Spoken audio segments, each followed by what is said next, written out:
Coming to 20 years after independence, the small Central Asian state of Kyrgyzstan remains one of the poorest parts of the former Soviet Union.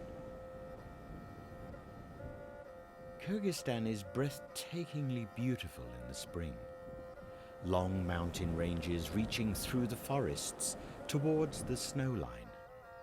Vast fields dotted with cows and sheep, and deep valleys which are a playground for the many horses in the country.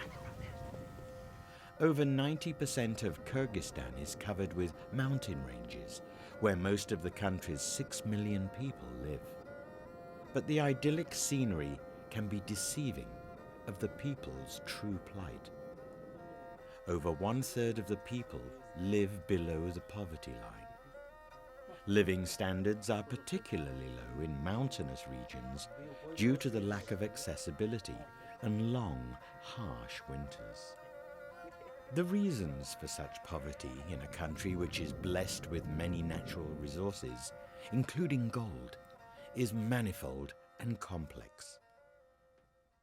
But there is a strong sense among the people that they are still reeling from the aftermath of the Soviet collapse 2 decades later. The Kyrgyz are historically nomads, and they were settled in villages only with the arrival of the Soviet Union in the 1920s. Communism brought schools, hospitals, factory work, and a total reorganization of Kyrgyz society. During this time, the economy hummed along with artificial demand created by Moscow.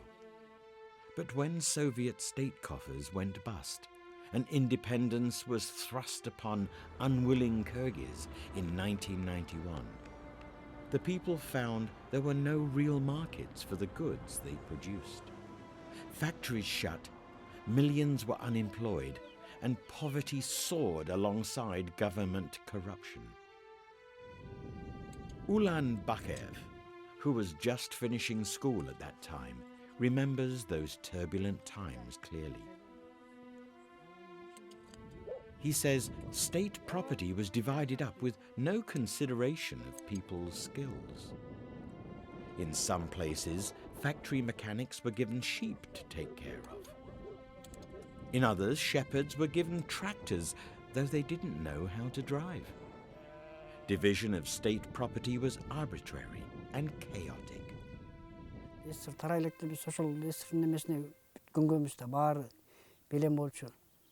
Баары даяр, ошол эсирдин убагында ошол баарын даярдап берген элге.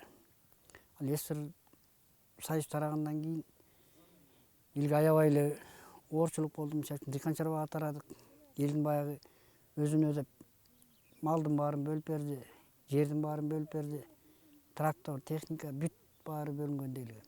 Анан мисалы үчүн биз ошого убагында ошого даяр болбой калдык. Малдардан көп кармап кала албай калдык. Себеби мына биз үлүшкө тийген малды өзүбүздүн үлүшүбүзгө тийген малды күзүндө таратып алдык, кышында котур оорусу менен ооруду. Ошону дарылай албай калдык. Кышында кантип дарылайбыз, эмне кылабыз аны? The people of Kyrgyzstan come from a proud tradition as nomadic horsemen and warriors of the Central Asian steppe. But this changed with the Soviet system. Almost 70 years of specialization in industries during the Soviet Union meant that many had lost the knowledge and skills to care for livestock. Yet with factories shut, there were no alternatives but to leave for pastures and attempt to breed livestock again. Failure in the immediate post-Soviet years was common. Animals died with no drugs available to treat them and no knowledge on how to care for them. People like Ulan at that time barely scraped by. Мен өзүмдүн жашоомду алсам, бизге сырттан киреше кирчүмөс. Жана айтып өткөндөй эле мал арзан болду. Ошол кезде элдин эле жашоосу аябай жакыр болчу. Нандын эле эки жагында туз болчу. Бүтөн крандай чай. Кышында мен жаңы сарайга көчүп келгенде ушул жерде отун суудан аябай кыйналганбыз. Көмүр ала алган эмеспиз. көңдөрүбүз аз болчу, кышында жетпей калган, суук болчу. Кыйын болгон аябай эле. Ulan's wife also had her first child around the time and needed to count on her extended family's support and charity to raise them. Аябай эле кыйын болду. Мисалы биз сарайга 98-жылы барып, 99-жылы экинчи кызымды төрөгөм. Бизде уйду ал кезде уй да жок болчу, бияк айылда саачу да. Бир эле уй алып, аны ата-энеси саачу. Андан кийин ал убакта уже балама берер сүт жок, өзүм карандай чай ичип, уже 3 айында эле эмчектен чыгып кеткен да. Уже эмчекке сүт келбейин ойлонушчу, жалаң карандай чаймен. Андан кийин сууга эле уже талканча алып бышырып берчүбүз ал кезде. Ал кезде аябай оор болгон ошол жылдары. Driven by boredom, escapism and desperation, many men turned to alcohol after the Soviet collapse. A bottle of vodka cost less than $1, and it became easy to drown one's sorrows instead of confronting them. Эч кимде айылда жумуш жок болгондуктан ар бир эле экинчи киши арак ичип калган көчөдө. Көчөгө чыгабыз, чогулабыз. Биздин кылар кызматыбыз жок болгондуктан, иштебегендиктен арак ичкенге туура келип калган. Аракты дубагында аябай эле иштик. Жашырганда мен аны. Ulan has quite a big herd to take care of now, but just 4 years ago, he had nothing. Many of his sheep were eaten by wolves because Ulan was drunk on the job, while others died of disease. His family were in dire circumstances. What changed his fate was a chance meeting with Camp Alatu, an NGO working on rural development. At first, Ulan got work with them building roads in remote rural areas. Subsequently, he attended seminars to learn more about cattle breeding. Camp Alatu also subsidized a course for Ulan in artificial insemination to help improve the quality and fertility of his cattle. Today, Ulan has a healthy herd of 150 sheep and 16 cows, which he takes turn to care for together with his brothers. He has also quit drinking. The family lives in the village most of the time, and they eat meat regularly, unlike before, where meals were bland mixes of bread and tea. Кубанычтуу элебиз. Ойдогудай эле баары жакшы эле болуп атат. Жашоо деле жакшы, балдар сабакка барып атат. Villages in Kyrgyzstan need to have more success stories like that of Ulan. Unfortunately, many are still finding it hard to cope. 1 in 5 people are unemployed in the country, and post-Soviet industrial growth is slow. That's why there has been a huge outflow of migrants to Russia. These migrants become easy prey for human traffickers, and many endure a life of hardship in foreign cities just so they can send money back to their relatives. It's a scenario that can be prevented if there was a system and know-how to make use of the vast natural resources in the countryside. Every village has access to fertile plains, and it's a matter of learning how to use it to alleviate poverty. Процесс демократизации, который начался после коллапса Советского Союза, имеет много положительных сторон. Но он столкнулся с неподготовленностью местного населения к той ответственности, которая пришла к ним, ответственности за управление и использование природных ресурсов, которыми они владеют и которыми они должны управлять. Poor governance and poor resource management is the main cause of poverty here. And the situation hasn't changed much in the last 2 decades. The country has had 2 revolutions, the most recent one occurring in 2010. And the state is often too mired in politics to address poverty and its solutions. That's why NGOs like Camp Alatu are important. In a vacuum of state assistance, they come in to train villagers, teaching them what seeds to sow for the best grass for grazing, what fruits to grow, and how to improve the health of their animals. The situation is far improved from the post-Soviet years, but there still remains a lot of work to be done. Қазір албетте элдин көбү өздөрүнүн проблемасын кантип могу жакырлыктан чыгууну көрүп билип турушат. Бирок ошол учурда эле булардын акча каражаттан муктаждыгы чоң экен. Анан биз Кемп Ала Тоо коомдук фонд ушуну эске алып микрокредиттик агентство уюштурдук.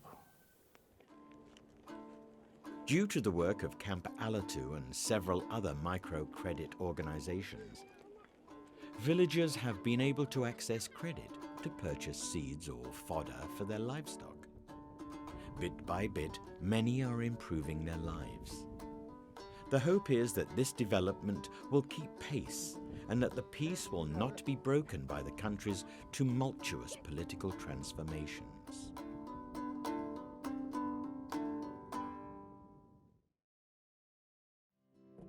The family is at the center of work, play, and almost all aspects of life in Kyrgyzstan. 3 generations are expected to live together, whether in these tents known as yurts or in villages. And the building of the yurt is also a family affair. Every component of this structure is handmade. The grandmother stitched the carpet coverings, while her sons carved the sticks which form the foundation. Daughters are responsible for the flooring, made from wool. The yurt isn't just shelter. It's a symbol of family cooperation and Kyrgyz history. But increasingly elders are not living in yurts because their sons are migrating, and it's impossible to undertake the construction of these yurts alone. All over Kyrgyzstan, high unemployment in rural areas are driving people to cities and overseas in search of work. The result is often a lonely elder who sometimes also have to shoulder the responsibility of raising young grandchildren while their own children are away. One such person is 75-year-old Kakan Kyrgyzova. Her husband died in 1991, and although she has 8 sons, none of them are living with her. Most of them are working in the cities and come back occasionally for visits. She receives a state pension of about $20 a month, but this money is not just for her. Kakan has to care for her grandchildren while their parents are away. Пенсия 2000 ил алам, андан ашык албайм. Пенсия аз. Un алайын десем, башкаларына жетпейт. Унда кымбат болбоду. Between January and December 2008, the prices for basic food items such as flour rose by 20%, stretching the coping mechanisms of the most vulnerable populations to breaking point. In response, the World Bank announced a $10 million grant to the Kyrgyz Republic under its fast-track facility for food crisis. But Kakan did not feel the impact of this aid. After paying for flour, she has no money left for other things, such as the repair of her leaky roof. Winter months are especially tough for her, where people have to endure about half a year in temperatures that can go below minus 30 degrees Celsius. Kakan has no money to buy coal for heating, and she burns dried animal dung to keep herself and her grandchildren warm. Having her own children around will certainly help with the tasks like collecting firewood for heating, but Kakan believes it is more important for them to get employment. Жо, мен өзім ойлаймын да. Бұл жерде болғанда жұмыс жоқ болса, анан көрөт, ошо шаарга барып иштеп, балдарын баксын. Бизге деле кайрылышат да. балдарына кийим алып берет, китеп алып берет дегендей окуганда. Ананы алар бизерге турганда кандай, мен 2000 сом менен жасактап болбойт да. Же кийимге жетпейт, же тамакка жетпей. Продуктуга жетпей калат да. There are no statistics available on the out-migration of villagers, but according to a survey of 90 people conducted by Help Age International, a London-based NGO, every single household who participated in the study has at least one family member working in Russia or Kazakhstan. Without much support, Kakan struggles to raise her grandchildren, but the 75-year-old has no complaints. Кыйынчылык деле болбойт балам. Буюрса силердин эне атаңар деле ошо ушуларым деп эме кылат болуш керек. Ушуларым дени сак болсо экен, жакшы болсо экен деп. Анан мен деле ошондой ой менен эле азыр балам ден соолугун эле эметип турам. Балдарын багып алып, жакшы болсо эл журттан чыкпай, жакшынакай жүрсө экен деп.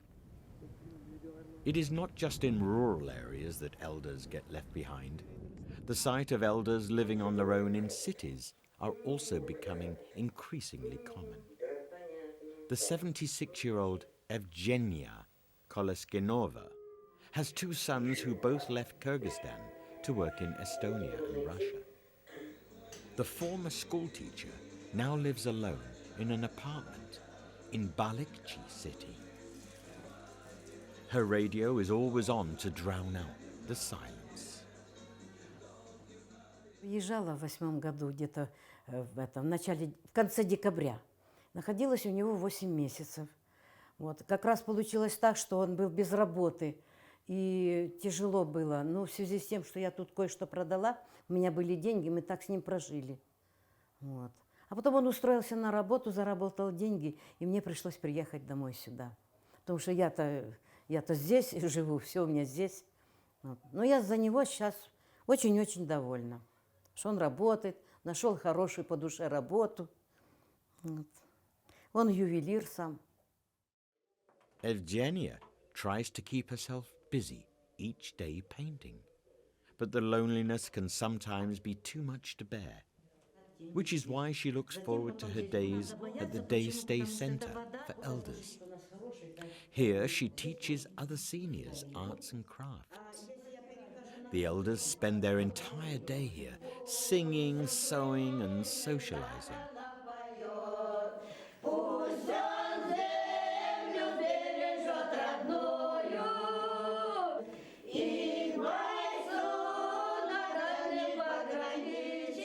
The place is a refuge from empty homes. Когда молодые уезжают, оставляют своих родителей одних, во-первых, у пожилых тоска о близких, одиночество. Вот многие, значит, от безысходности стали увлекаться алкоголем. Доходило до того, что многие решили покончить жизнь самоубийством. It's not just loneliness that leads to suicide, it's also starvation. The pension isn't always enough to buy food.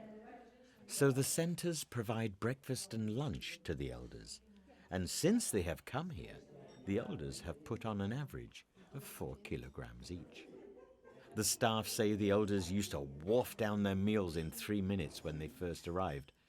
Now they eat normally. Basic healthcare is also provided, helping the elders save a larger portion of the small pension that they get each month. The average pension in this country is about $38. Ну, как вам сказать, я чувствую глубокое удовлетворение. Почему? Потому что то, что я знаю, я хочу передать людям, чтобы они тоже знали, чтобы они понимали. И иду туда, в центр. Почему? Потому что мне в доме одиноко, хотя работы у меня много. Там общение, понимаете, общение. Я нуждаюсь в общении. Это очень тяжело быть одиноким. Пообщаемся, песни поем. дни рождения справляем. Вот так вот. Ну, я, например, очень довольна. Почему? Потому что, смотрите, я иногда ухожу в центр, я не завтракаю, потому что я уже не успеваю. Я там позавтракаю, там пообедаю. Прихожу домой, я только ужинаю. Это очень большая помощь, понимаете? Во-первых, у меня и с пенсии деньги меньше уходят, понимаете? Вот. Это очень важно. The day centre is clearly a source of comfort. But this is the only daycare centre in the whole of Kyrgyzstan, with its population of 6 million people. And it is run by the non-governmental organisation Resource Centre for Elderly, who relies on foreign donations to operate. There is an urgent need for more such centres, as more elderly get left alone due to the migration trend. But at this point, there is no state funding available for such facilities. In response to this, the Resource Centre for Elders and other partners are organising elder self-help groups in the village. This group of 20 elderly ladies, for example, received $300 in funding in 2009, which they used to invest in sewing equipment, to make blankets, cushions, and other hand-knitted items.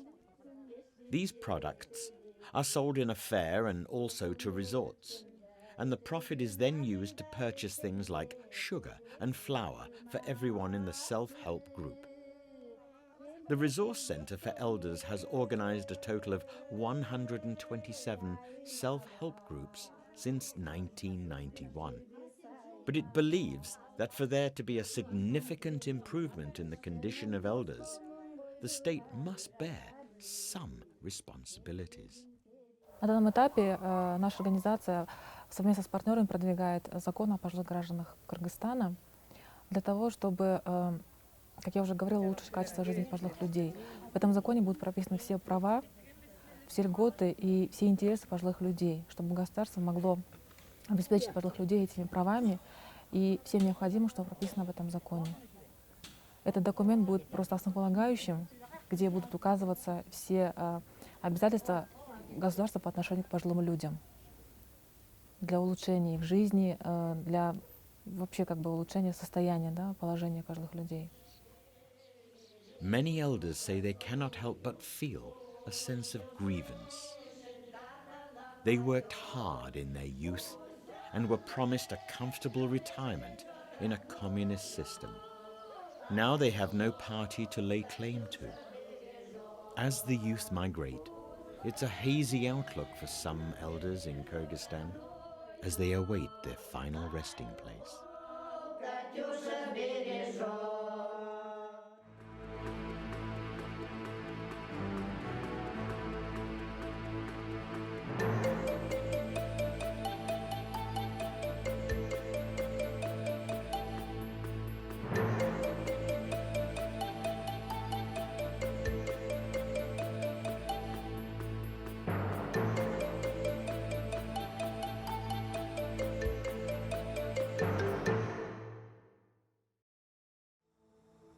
Tajikistan is landlocked and is the smallest nation in Central Asia by area.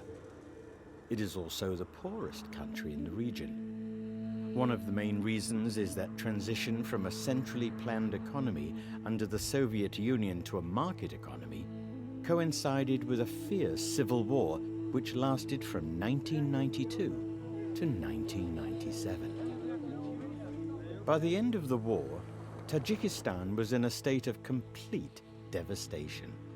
Around 1.2 million people were refugees inside and outside of the country. By the late 1990s, Tajikistan was reporting income poverty levels comparable to those of Africa's poorest countries, despite far better access to education and basic social services inherited from the Soviet Union. In 1996, more than 85% of the population was living below the poverty line. Today that figure is over 50%. Besides war, another key cause of poverty was the corruption and mismanagement in the country's agricultural sector. The Tajikistan economy was heavily reliant on a few export goods, particularly cotton. And this crop, celebrated in public artworks in many cities, was one of the primary culprits of rural poverty. Under the Soviet Union, monoculture was the mandate, and even after the Soviet collapse, corrupt officials continued to profit from exploited cotton farmers.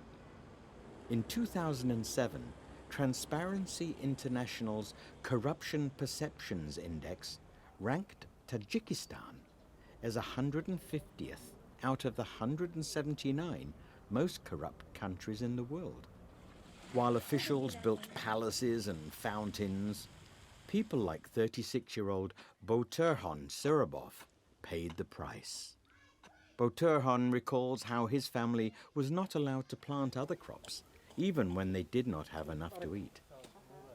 90% of the fields in the region where he is from, in the Farkor area in southeastern Tajikistan, bordering Afghanistan, were ordered to be covered with the cotton crop. дарахат солҳои пешин барои кишти кори пахта аз боло план буд, нақшагузорӣ мекарданд ки ҳамин хоҷагӣ, ҳамин қадар гектар, ҳамин қадар ҳосилнокӣ бояд ки аз заминҳо чӣ кор кунад, ҳосил гирад. Замини кишти пахта кам карда намешуд. The cotton went to these factories, which today stand idle. Just a few years ago, Boturhan and his family members were being paid a measly $50 each a year to bring all their farmed cotton here. The real price of cotton on the international market was at least 10 times what Boturhan was being paid. A network of corruption and totalitarian control were preventing people like Boturhan from receiving a fair price for their produce. дар ба дигар соҳаи зироаткорӣ машғул буданд, астани соҳаи ғаллакорӣ, хоб соҳаи картошкапарварӣ, соҳаи зироатҳои полизиву сабзавотӣ фаъолият ва кор доштанд. аз ҳамин ҳисоб онҳо рӯзҳои худро мегузаронданд. ва қисмани одамон با مهاجرت مهنتی سفری داشتن از سبی مهاجرت مهنتی زندگی عمر بسر می. There has been some improvement in governance recently. In 2009, the president abolished mandatory cotton planting, and farmers are now free to farm whichever crop they decide. However, years of monoculture has resulted in a huge knowledge gap in the planting of other crops. Many farmers did not know which crops to plant, when to water, how to fertilize, and when best to harvest, for example. And this is where NGOs have been playing a big role in the context of a fledgling state. The United Nations Development Programme, for example, has been making significant investments in capacity building to help farmers escape the poverty trap. They have sent thousands of farmers to training sessions and agricultural courses, and Boturhan was one of these beneficiaries. Besides training classes, the UNDP and European Commission also invested $8,500 building a greenhouse in Boturhan's farm. With the greenhouse, Boturhan can continue to plant even in winter. With a profit of $2,000 from the spring harvest in the greenhouse, Boturhan's family was able to build another small greenhouse to continue to expand his agricultural business. It's a significant change compared to a few years ago when they were getting $50 a year for planting cotton. дар ҳақиқат ман аз ин кори пеш гирифтам пушаймон нестам, чунки ман аз ин роҳ бештар даромадҳои хуби даромади хуб мебинам, зиндагиамро аз ин ҳисоб мегузаронам. Boturhan works together with his family of 8.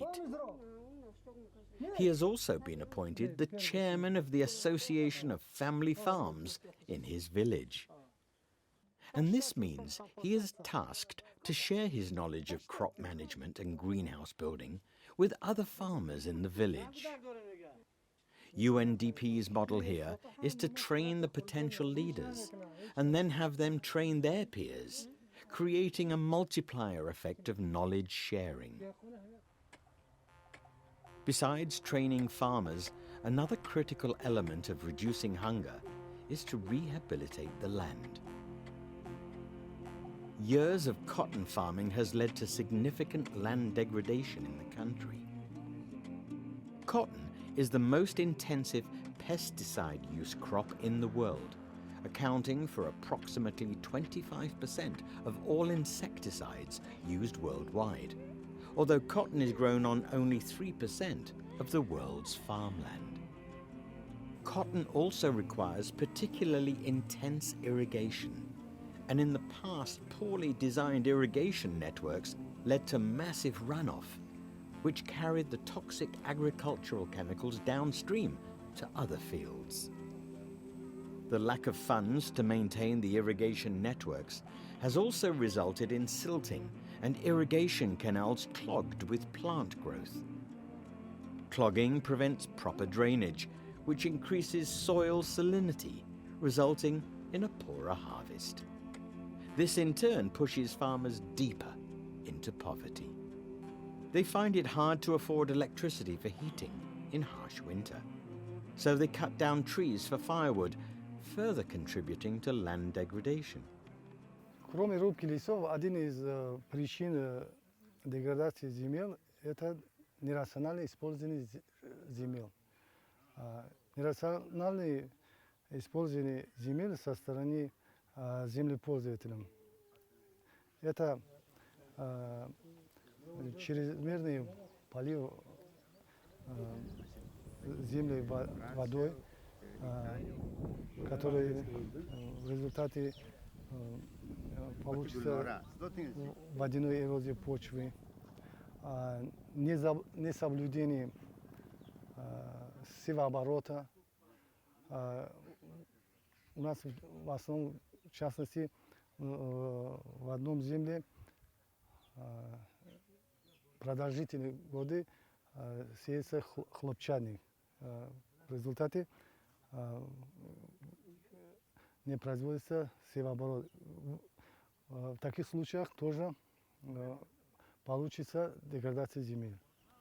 Poor soil conditions makes farming unprofitable, and in turn drives many people to the cities and overseas. But it is possible to reverse the effects of soil degradation and improve farmers' lots.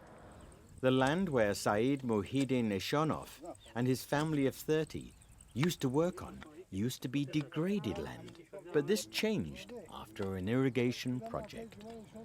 مدت 20 سال بود همین زمینا بکار بودن. همین وقتی که بین الملل درست کرد رشدی چی میگن اون همین درست کرد ما این مدتی هست سالش زمین هم خوابود کردیم گندم کش کردیم بعد گندم اینا با شاله خیلی دیگه نیوالش کردیم لسه پلاسه کردیم. To regenerate the land, UNDP built a diversion in the canal to bring water to the dried fields. It also encouraged the planting of cover crops like the Russian olives. These trees work to shield the fields from strong winds, increasing the productivity of the land by 15 to 20%. Due to initiatives like these, 3 of his brothers no longer have to be illegal laborers in Russia. They moved back to the village in 2008 and are now helping with the family farm. ما خیلی نمی یک سال مشکل زمین کار کردیم خیلی درسته فعلا نمیریم نمی زمین نمی جوزید خوشگون 100% رفتای ساعت یکون کمود نیست سال اگه سرگردون راسته رفتن داد نمی دهخونید اولم 100% چیم رفتای ساعت یکون کمودی نیست. Farmers like Said Muhyiddin and his brothers also attend agronomy courses on how to use land in a sustainable way. UNDP highlights the importance of crop rotation. This is the practice of growing different crops in succession in the same field. It helps to cut down on pesticides and also replenishes plant nutrients, reducing the need for chemical fertilizers. Through sustainable land use and appropriate farm technologies, farmers get a richer harvest at lower cost. They also get more nutritious foods, preventing health problems. Beyond immediate benefits, environmental degradation is also prevented, safeguarding the needs of future generations.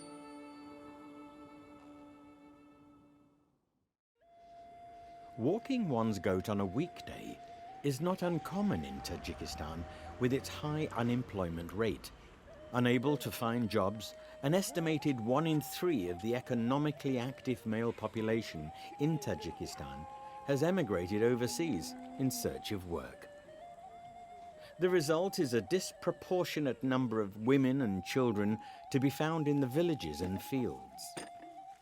The civil war in Tajikistan from 1992 to 1997 also killed up to 100,000 people, including a disproportionate amount of men, resulting in the increase of female-headed households. Throughout Tajikistan, households that are trapped in poverty areas are increasingly headed by women. 19.7% in 2007, in comparison with 17.6% in 1999. Gender discrimination and the low education of women compared to men compounds this problem. Having no qualifications, many women are engaged in the lowest paid employment sectors of agriculture, healthcare, and education. According to the State Statistics Committee of the Republic of Tajikistan, agriculture is the main sphere of work of women, accounting for 75% of all working women. One such woman is 43-year-old Gulbaron Amanova.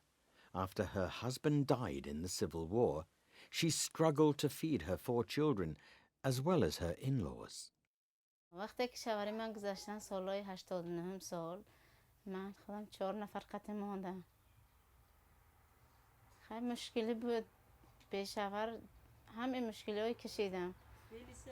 من یک خودم تنها می 4 نفر فرزند برآورده ساده‌ام. مشکلی می بیماردگی قین هر یک طرف عذابی بیماردگی سیران و زن خودش 4 نفر قطعی ماندن عذابه. عذاب کشیده خدا به شکر با 4 فرزند کلان کرده به وای رساندم. Gulbaran was working in a collective farm from the time she was a child up till 2007. It's a communist form of organization, but it continues to be common even in Tajikistan today. After agricultural inputs like fertilizers and pesticides, any profit were to be split equally among members. But Gulbaran said she was only getting barely enough food and no money for her work, so she wanted her own piece of land to work on. Under the Tajikistan land reforms, she was entitled to this. However, the practice of a woman demanding her own land was unheard of in many rural villages where gender inequality is rife. وقتی که من میخواستم که زمینم رو جدا کنم از کلخاص خواجگی دهقانی کنم و من به حکومت رفتم و به جامعه ها عجب اومد که این زنک چون خیلی و زمینش جدا میکند.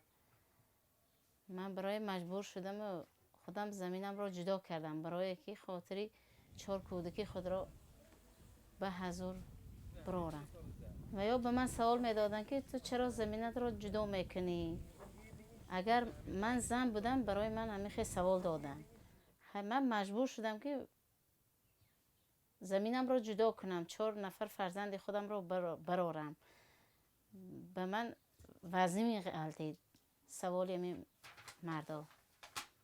With the help of lawyers from the local women's consulate and UNIFEM, she successfully fought for her own land together with her family members in 2007. Today, the ladies of the families work together in the fields. Life is simple for Gulbaran and her daughters. Besides the fields, they spend most of their time in the kitchen. They make their own bread twice a week. Bread from factories are too expensive, and rolling their own dough and baking it by sticking it to the sides of their wood-fired kilns produce much tastier bread. With profits from their land, the family is able to supplement the bread with meat regularly, and relatives like her brother and niece often drop by to share in the meals. UNDP places particular focus on helping women in the country. And so, to create more successful female farmers like Gulbaran, the organization provides training for women in farmer field schools. Gulbaran is also among the very few women who have their own land. To help the landless female majority, UNDP allocates land that is rent-free to them. Profit from the harvest is theirs to keep. Потому что, во-первых, у женщин вот земли нет, своих земель нет, так, техника нет для обработки, средства тоже нет для покупки вот, минеральных удобрений, горючие. Поэтому у фермеров есть это все. И мы заключаем договор, берем с каждого до 7 по одной женщине, подключаем как бы помощь. Мы хотим, что обучать новые технологии, вот под пленкой выращиваются арбузы, там, дыни, огурцов, это тоже обучаем. И затем наша цель, что постепенно женщины сами стали отдельными фермерами. Брали группы там, девушек, женщин и сами руководители, сами получали высокий урожай, обеспечили семьи. Besides building capacity in the agricultural sector, UNDP is also upgrading the skills of women in rural villages. For example, sewing training has enabled these women to find a new source of income.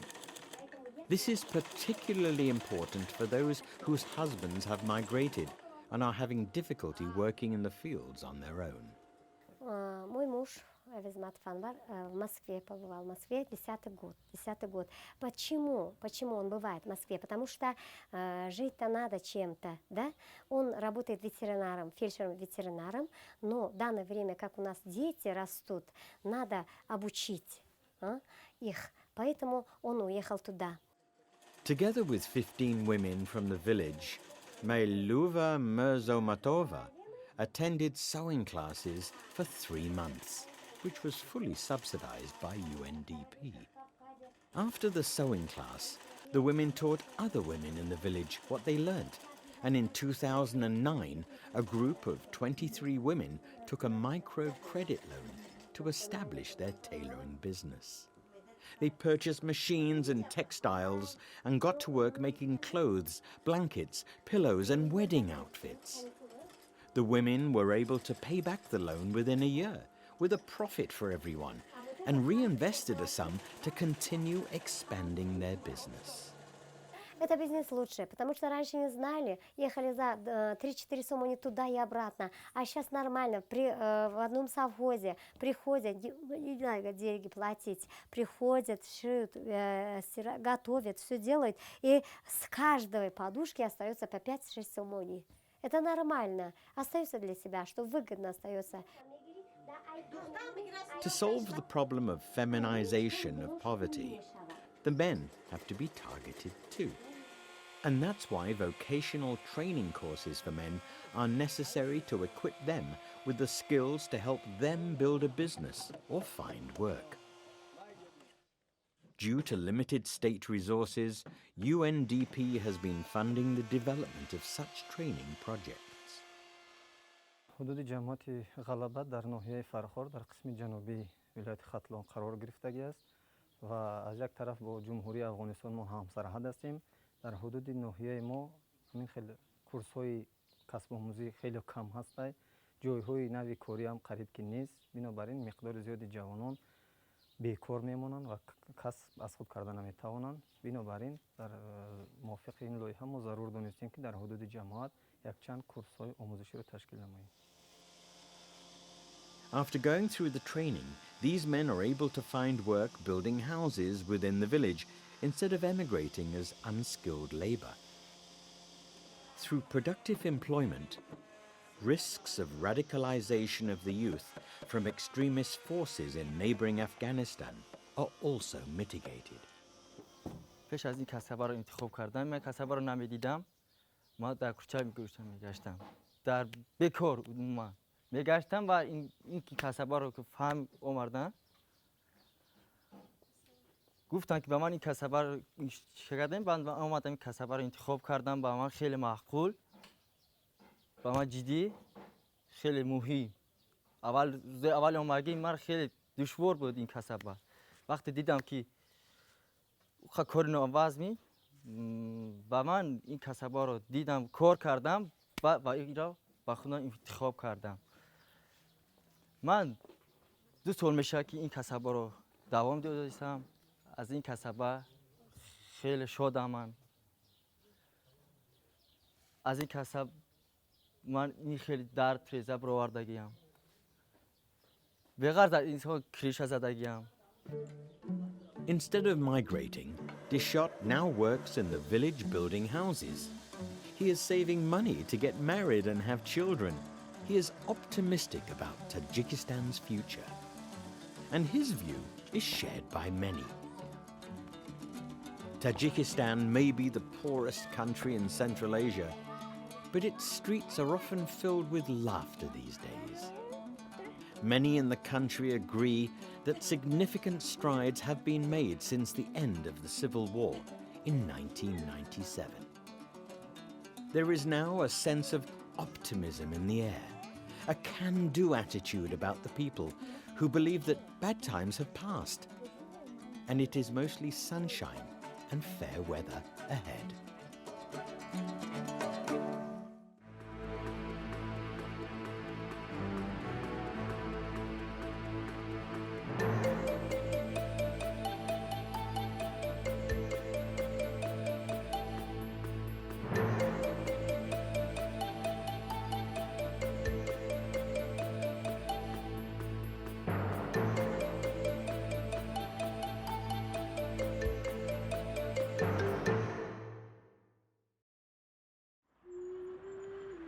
At a glance, the Central Asian state of Tajikistan may seem westernized with its palaces and leafy boulevards. Like couples in many other places in the world, a wedding involves white gowns, video shoots, and luxury cars. But the similarity ends there. Most of these couples are meeting for the first few times. The majority of marriages in Tajikistan are arranged marriages, where the women often have no say in the husband chosen for them. And many girls are often forced to drop out of school in order to wed at the ages of 15 to 17. Studies have found that as grade levels rise, girls' participation falls. While girls make 47% of students in grade 7, in grade 11 they made only 39%, and this situation is more acute in rural areas where dropout rates are much higher for girls. It wasn't always like this though. Just 20 years ago, under the Soviet system, women in the Central Asian countries like Tajikistan and Kyrgyzstan enjoyed rights and opportunities equal to their male counterparts. But since the collapse of the Soviet Union in the early 90s, gender equality has been a struggle for many countries in the region. Despite a constitution that guarantees equal rights, Tajikistan favors a traditionalist and restrictive attitude towards women, and many men expect women to stay home and cook and sew after marriage. Forced to become dependent on their husbands, many women suffer unhappy marriages in silence. A divorce is considered an act of family shame. Domestic violence is common in Tajikistan, A nationwide survey in 2004 found that more than 1 in 3 women experienced some form of violence from a family member, including a husband. Social workers say the real number of domestic violence is much higher. In reality, the percentage of the rate of the domestic violence in the country is higher than 30%. We can say that, for example, it's more than 60–70%. Our mentality and stereotypes do not allow our women to reveal this problem because in the society such cases of domestic violence is considered to be a private business, private issue. That's why our women do not tell about such cases to anyone. 34-year-old Gulnara Mamadajanova has been beaten severely for more than a decade, but she has no plans to leave her husband. She was made to wed him in an arranged marriage at the age of 20, and since that time, life was difficult. Soni badazwai asayim rus alakai bana vai mekadigi shudde vashu. Kelni nav sayim rus alakai mezdigi shud, mezad mana. Badaz yaksal son yakim duxtatcham shud mana dilorum. Botsegu. Emi khede faqat mezad.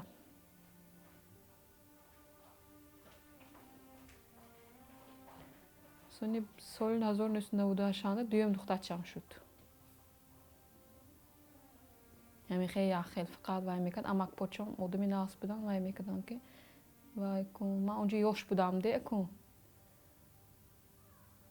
Pisatcha vay tavalt kri zori naxshava gufte vay mekadan. Mi pisatcha ne budam ba mi khe mekunan shmoye gufte vay mekadan.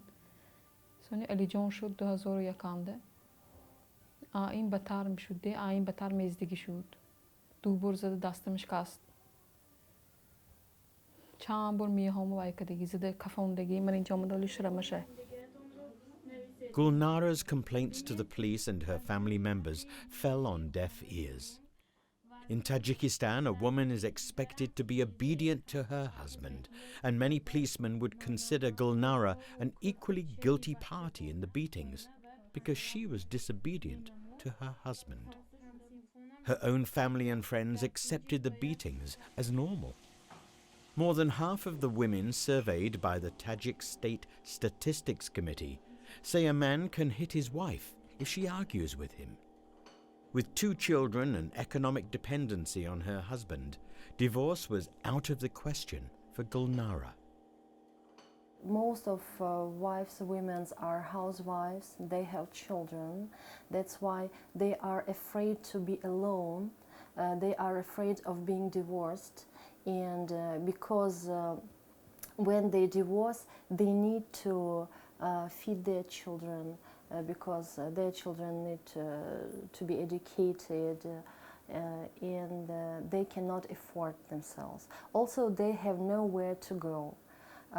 Because most of women's parents, they cannot afford to have their daughter with her children in their family because other children, for example, their sons and daughters with their family live there.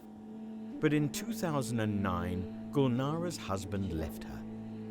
Having no means of her own to support her family, Gulnara turned to her mother, who died around the same time.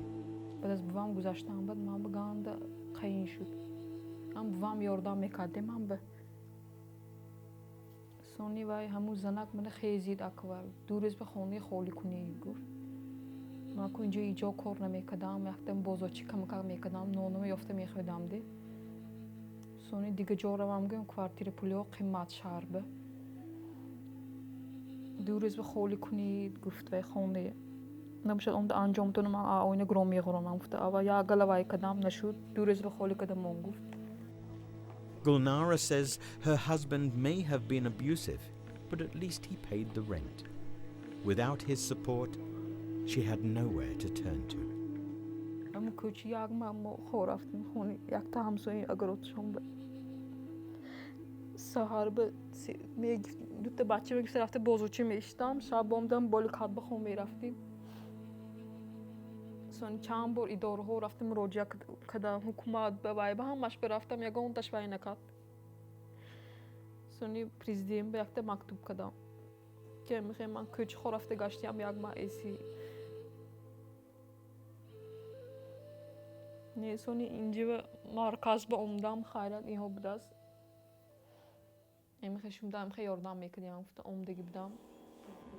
The Center Gulrukso is the first and only operational crisis center and shelter for victims of domestic violence in Tajikistan. It offers asylum to women and children and also legal and medical aid. But family reconciliation is also one of the key objectives of the work of the counselors. The centre recognises that despite violence in the marriage, walking away is not really an option. Hence it has a team that counsels abusive husbands. Our women are not educated, and a woman cannot earn for living. It means that she cannot provide her children with, for example, with food. Yeah? She depends on her husband, and for example, after divorce, she does not know what to do. For example, she does not know her property rights. For example, she stays without. She's left without any accommodation to go. She stays without money. According to the Tajik State Statistics Committee, households that are trapped in poverty are increasingly headed by women. In 2007, 19.7% of those living below the poverty line were female-headed households, compared to 17.6% in 1999. And this number continues to climb as more men migrate to neighbouring countries in search of work. Many send remittances back to support their families, but there are a number who don't, forcing women into dire circumstances. In Kujand, the country's second largest city, for example, it is estimated by the United Nations World Food Programme in 2008 that more than 45% of families are facing severe food insecurity. To make ends meet and supplement the family income, many women in Kujand work at markets, making about $5 for 12 hours of work in a day. Most women have to take the lowest paying jobs because of their lack of education. But even in such jobs, violence is a concern. A study by the UN Development Fund for Women and the Tajik National Association of Business Women Traders in 2010 found that 35% of the women traders in markets fear theft, robbery, or assault when they close their business for the day. Есть также определенный такой страх подвергнуться сексуальным домогательствам, потому что вот мы задавали, у нас целый был отдельный блок в исследовании, как часто вы слышите свой адрес, да, нецензурную брань, угрозы, есть ли факты приставания. И они сказали, что обычно на открытых рынках есть большая действительно концентрация людей в нетрезвом состоянии, в состоянии алкогольного или наркотического опьянения. И все это, естественно, у них вызывает определенные страхи. The survey found that in the markets in Kujand, 1 out of every 10 women have experienced violence. Nationally, the figure could be much higher. A study conducted by the World Health Organization in 3 regions in 1999 reported that 1 in 3 females experienced physical violence at the hands of non-family members. Мне кажется, уязвимой категорией женщин являются также очень мелкие торговцы. Женщины, которые торгуют молоком, яйцами, овощами, фруктами, зеленью.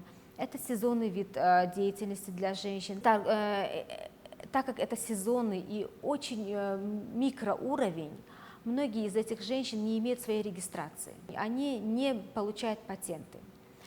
Патенты очень дорогие. И в связи с этим, так как у них нет регистрации, они попадают в группу риска. Часто их запугивают, часто их отнимают товар, угрожают конфискацией. In such circumstances, only 16% of female traders will turn to the police. The majority will not seek help from the police as they believe it will be ineffective.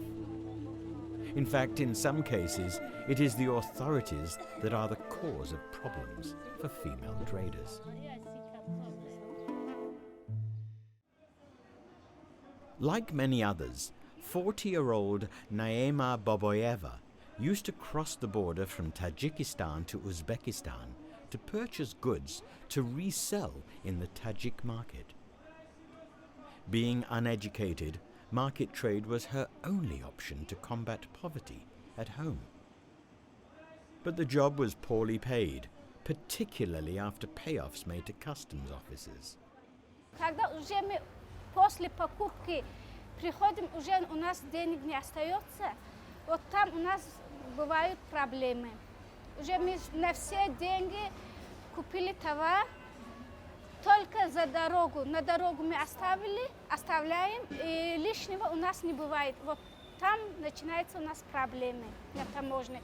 Или берут от этого товара что-нибудь им по душе, или просят деньги. Когда мы нарушаем границу, мы прячем деньги кому как угодно. Например, с нами случалось, мы на зажим. Деньги кладем и под волосы заворачиваем и зажимом. Закрепляем и проходим через таможню. Некоторые нижнее белье в поездах или в сумке в задней части, там где угодно, что незаметно. To avoid payment, the women sometimes crossed borders illegally through mountains where there is a higher risk of robbery. Когда у нас не было визы, мы ходили через черный ход. У нас было, конечно, риск. У нас с нами деньги, и мы еще нарушаем границу. Это наше нарушение, но мы рисковали, ездили.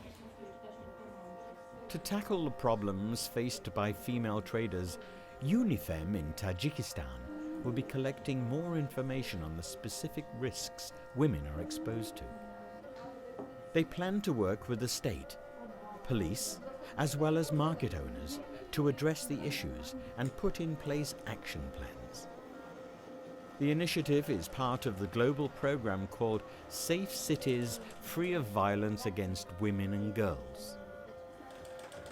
It is a project which UNIFEM is undergoing worldwide from 2008 to 2014 because statistics underscore violence against women as an international epidemic.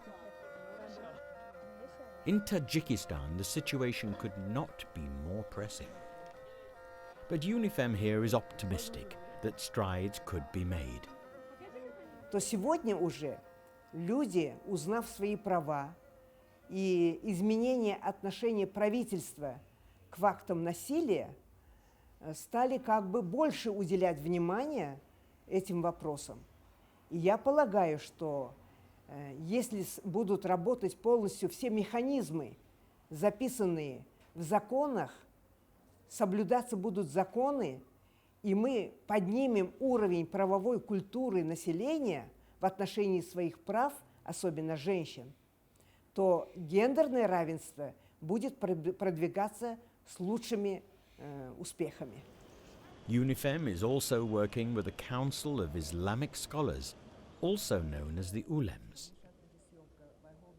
Tajikistan is a devout Muslim country, and the hope is that through religious education, violence against women can be reduced. Education and rights advocacy are all important steps to prevent violence against women. But one of the most effective tools is economic empowerment.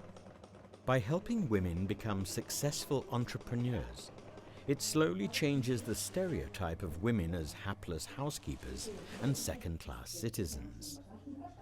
In neighboring Kyrgyzstan, where rates of violence are equally high and poverty is also a problem, microfinance has been an important tool for change after the Soviet collapse. Үйүндөчү кол эмгек мындай күчүнөн башка малы эчтекеси жок болчу да. Анан жумуш калганда почти 1-2 жыл даже элдер жерге наны жок, ачка, кийерге кийими жок. Абдан кыйын күндөр өттү да.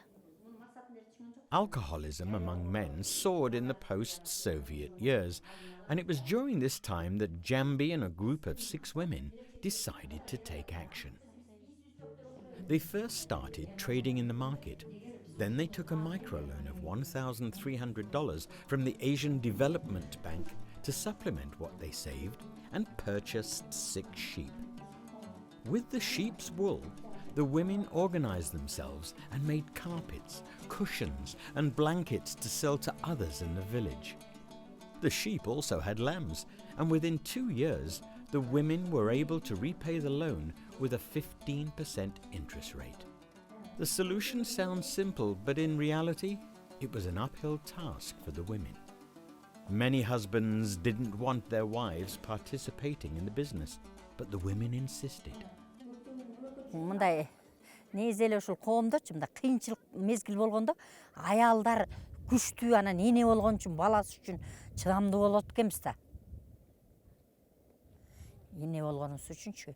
Анткени бала бизге таандыктай болуп, ошолор ачка калбасын, ошолорду багып кетиш керек, окутуш керек деген аталардан мурун энелерге эме күч келет экен да. Jambi's business grew over the years, and today she works with about 140 women in the country. She travels to different villages and organizes women into cooperatives there. Most of her workers are paid according to the work they are able to produce from their homes, as many husbands don't want their wives working outside. Адамдар бирдей эмес да. Мурун биздин тиги Кыргызстардачы күйөөлө мындай укук күйөөлөр бакканда чындыгындачы. Аялдар болсо үйүн эле карап, балдары төрөп, анан багып берип, анан ошого мындай айыл жериндегилер көнүп калышканда. Анан эми кээ бир мындай күйөөлөр иштеп багып алып келгендер алардын чыкпай эле коюшун эме кылышат да. Ишке чыкпай эле коюшун каалашат. Же болбосо аялынын күйөөсүнөн өйдө жүргөндө эле кээси каалабайт да.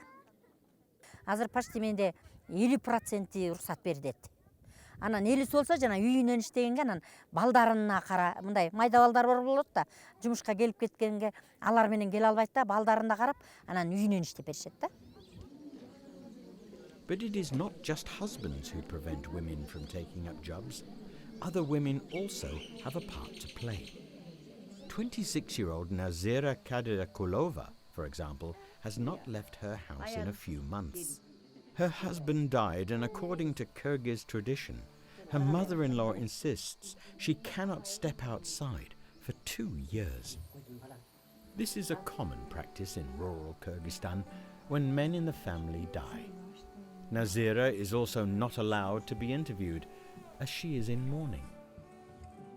Биздин салтта болбой атпайбы ишке чыккангачы. Анан мына үйгө иш алып иштеп атпайбыз. Үйгө болсо эл деген айт да, үй иштерин алып келип берип, эмне деп иштетип коюшат. Эркеги жок үй начар эле деп алам. Сөзсүз үйдүндө эркек болгон жакшы мен алам. Үйдүн ээси да, үйдүн куту.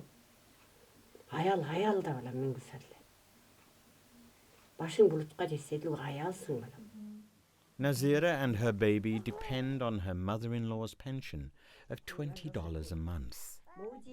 Fortunately, she can supplement her income with $100 a month by making cushions and blankets for Jambi's company. Jambi is only 4 years younger than Nazira's mother-in-law, but she holds very different views on a woman's place in society. Her own economic success and exposure are key factors in this. By empowering other women entrepreneurs like herself, the hope is that strides can be made for gender equality in the country. After all, the existing gender discrimination is not a view perpetuated by only the men. Мындай шаарда, мисалы үчүн шаарда жашаган элдерге, же шаар тибиндеги мындай шаарга чукул элдерде жетишип баратат да. Анан улам алыстаган сайын Misal үчүн бизде деле алыска айылдар бар да, аларда анча укугу жок. Улам жылып баратат да бул делечи. Балким келечекте баары ошо тең болот, түшүнөт. Анткени могу эме болуп баратпайбы? Улам өнүгүүдө телевидение же болбосо моркиндей сотка, баспа сөз дегендердин баары уже ошолор кенейип баратат да. Ошолор кенейген сайын мындай адамдардын аң сөзү менен өсүп баратат да. Балким бизден бир дагы бир 5-10 жылдайым дейбизби, же 10-20 жылдан дейбизби, теңелет. Considering that 80% of the population lives in rural areas, there is still significant change that must happen. Nationally, the Kyrgyz government has tried to take action against gender stereotypes. In 2006, a decree was signed to achieve greater gender parity in government by ensuring at least 30% female representation in central and local government. But overall, gender equality is still low on the government's list of priorities, as it is faced with problems such as corruption, ethnic unrest, and political instability. As the number of impoverished female-headed families rise, examples like Jambi stand out as a beacon of hope for other women. They may not have higher qualifications, but it is possible to organize and start their own small businesses. One day they may even be like Jambi, with several shops in the country and exporting women's handicrafts to Europe and USA, proving that Central Asian women are no less capable than their men.